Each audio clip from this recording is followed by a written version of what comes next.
السلام علیکم ورحمۃ اللہ وبرکاتہ۔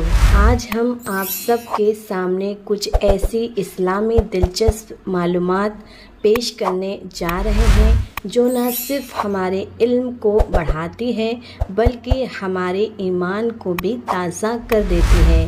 اسلام ایک مکمل زندگی کا دستور ہے جس میں ہر بات انسانیت، محبت اور ہدایت کا پیغام دیتی ہے۔ ان معلومات کا مقصد یہ ہے کہ ہم اپنی روحانی زندگی کو بہترین بنائیں اور ہمیشہ اللہ عز و جل اور اس کے رسول صلی اللہ تعالیٰ علیہ وسلم کی تعلیمات کو یاد رکھیں۔ ہر دن کچھ نئی بات سیکھنا اور اس پر عمل کرنا ہمارے لیے صدقہ جاریہ ہے۔ تو چلیے شروع کرتے ہیں اسلامی دلچسپ معلومات کا سلسلہ۔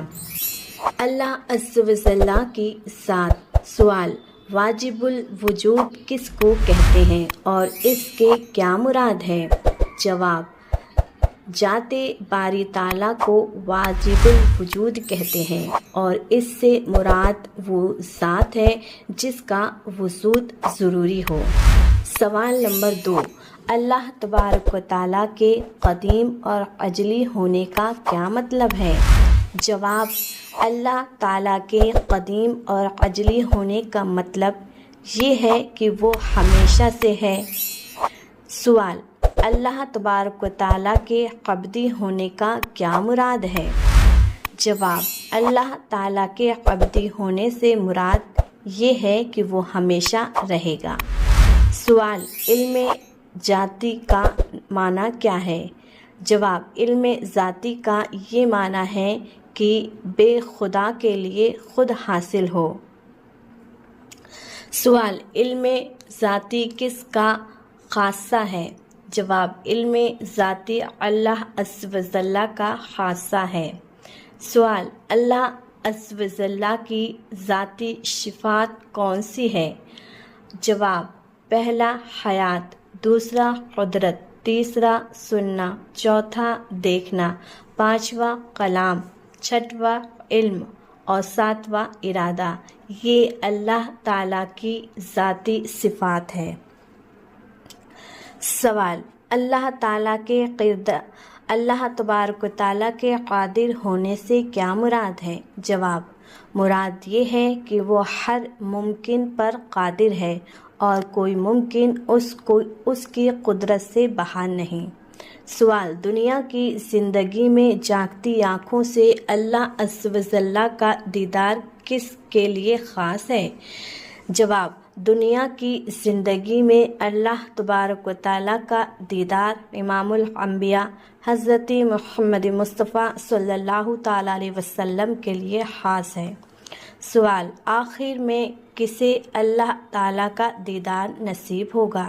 جواب: آخر میں ہر سنی مسلمان کو اللہ تبارک و تعالیٰ کا دیدار نصیب ہوگا۔ سوال: کیا اللہ تعالیٰ کی ذات و صفت کے سوا کوئی چیز قدیم ہے؟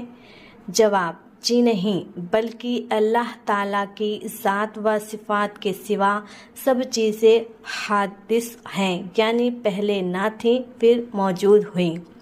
سوال: تقدیر کا مطلب کیا ہے؟ جواب: ہر برائی اس نے اپنے علم ازلی کے موافق مقدر فرما دی ہے۔ جیسا ہونے والا تھا اور جو جیسا کرنے والا تھا اپنے علم سے جانا اور وہی لکھ لیا۔ تو یہ نہیں کہ جیسا اس نے لکھ دیا ویسا ہم کو کرنا پڑتا ہے، بلکہ جیسا ہم کرنے والے تھے ویسا اس نے لکھ دیا۔ زید کے ذمے برائی لکھی تھی اس لیے کہ زید برائی کرنے والا تھا۔ اگر زید بھلائی کرنے والا ہوتا تو وہ اس کے لیے بھلائی لکھتا، تو اس کے علم یا اس کے لکھ دینے نے کسی کو مجبور نہیں کر دیا۔ سوال: کوئی برائی سرزد ہو جانے پر اسے تقدیر کی طرف منسوب کرنا کیسا ہے؟ جواب: برا کام کر کے تقدیر کی طرف نسبت کرنا اور معاشیت الہی کے حوالے کرنا بہت بری بات ہے، بلکہ حکم یہ ہے کہ جو اچھا کام کرے اسے من جانب اللہ کہیں اور جو برائی سرزد ہو اس کو شامت نفس تصور کریں۔ آج کے لیے بس اتنا، ملتے ہیں اگلی لائیو ویڈیو میں۔ جزاک اللہ خیرہ۔ ویڈیو میں ڈبل ٹیپ کر کے ویڈیو کو لائک کریں، چینل کو سبسکرائب کریں اور فل سپورٹ کریں۔ جزاک اللہ خیرہ۔